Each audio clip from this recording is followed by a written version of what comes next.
Welcome to தரணிஸ் kitchen. இன்றைக்கி வாங்க mutton தண்ணி குழம்பு பார்க்கலாம். 1/2 kg மட்டன் எடுத்திருக்கேன். வெங்காயம், தக்காளி, பச்சை மிளகா, புதினா, கொத்தமல்லி, கருவேப்பிலை, அரைக்கிறதுக்கு தேங்காய், முந்திரி எடுத்திருக்கேன். இப்போ மட்டனை வேக வச்சுக்கலாம். மட்டன் போட்டுட்டு கொஞ்சமாக மஞ்சப்பொடி, இஞ்சி பூண்டு பேஸ்ட் போட்டுக்கலாம். தண்ணி ஊற்றி வேக வச்சுக்கலாம். 5 to 6 விசில் வச்சுக்கலாம். இது நல்லா வேகட்டும். நல்லா வெந்துருச்சு. இப்போ ஒரு பேன் வச்சுக்கலாம். பேன் ஹீட் ஆகட்டும். இப்போ எண்ணெய் போட்டு தாளிப்பு கொடுத்துக்கலாம். பட்டை, லவங்கம், சோம்பு, ஏலக்காய், கல்பாசி எடுத்திருக்கேன். நல்லா பொரியட்டும். கூடவே வெங்காயம் போட்டுக்கலாம். வெங்காயம் நல்லா வதங்கணும். சின்ன வெங்காயமும் போட்டிருக்கேன். ஒரு பெரிய வெங்காயம், 4 சின்ன வெங்காயம் போட்டிருக்கேன். அதை நல்லா வதக்கி விடுங்க. பச்சை வாசனை போகணும். இப்போ அது கூடவே கொஞ்சமாக கருவேப்பிலை ஆட் பண்ணிக்கிறேன். 4 பச்சை மிளகாய் போட்டிருக்கேன். நல்லா வதக்கி விடுங்க. இப்போ இஞ்சி பூண்டு பேஸ்ட் 1 ஸ்பூன் போட்டுக்கலாம். நல்லா வதங்கட்டும். இப்போ கொஞ்சமாக புதினா போட்டிருக்கேன். இப்போ தக்காளி ஆட் பண்ணிக்கலாம். தக்காளி வதங்கிறதுக்கு கல்லுப்பு ஆட் பண்ணுறேன். தக்காளி 2 பழம் போட்டிருக்கேன்.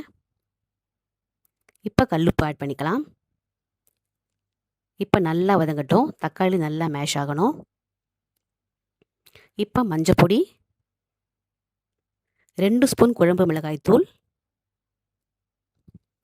1 ஸ்பூன் மட்டன் மசாலா போட்டிருக்கேன். இப்போ நல்லா வதக்கி விடலாம். நல்லா வதங்கட்டும். இப்போ நம்ம வேக வச்ச மட்டன் ஆட் பண்ணிக்கலாம். தண்ணியோடய ஆட் பண்ண போகிறோம். மட்டன் நல்லா வெந்துருச்சு. அந்த தண்ணியோடய ஆட் பண்ணிக்கலாம். இப்போ 5 நிமிஷம் நல்லா கொதிக்கணும். லிட்டு போட்டு க்ளோஸ் பண்ண போகிறோம். 5 நிமிஷம் நல்லா கொதிக்கட்டும். நெக்ஸ்ட்டு நம்ம அரைச்ச முந்திரி பேஸ்ட்டை ஆட் பண்ணிக்கலாம். முந்திரியும் தேங்காய் அரைச்சோம் பார்த்தீங்களா, அதை சேர்த்துக்கலாம். கூடவே மிக்ஸி அலம்பி தண்ணியும் ஊற்றிக்கலாம். இப்போ நல்லா மிக்ஸ் பண்ணிவிட்டு 10 நிமிஷம் கொதிக்கட்டும். நல்லா கொதி வரட்டும். லிட்டு போட்டு க்ளோஸ் பண்ணிடுறேன். இப்போ நல்லா கொதிக்கட்டும். ஒரு கிளறிடுங்க. இப்போ கருவேப்பிலை போட்டுக்கிறேன். பச்சை கருவேப்பிலை போட்டுக்கிறேன். கொஞ்சம் கொத்தமல்லி போட்டுக்கிறேன். அருமையான மட்டன் தண்ணி குழம்பு ரெடிங்க. இட்லி, தோசை, இடியாப்பம், ஆப்பம், ரைஸ்க்கு சூப்பராக இருக்கும். செம்ம டேஸ்ட்டாக இருக்குங்க. இந்த வீடியோ பிடிச்சா லைக் பண்ணுங்கள், ஷேர் பண்ணுங்கள் அண்ட் சப்ஸ்கிரைப் பண்ணிக்கோங்க ஃப்ரெண்ட்ஸ். தேங்க்யூ. தேங்க்ஸ் ஃபார் வாட்சிங்.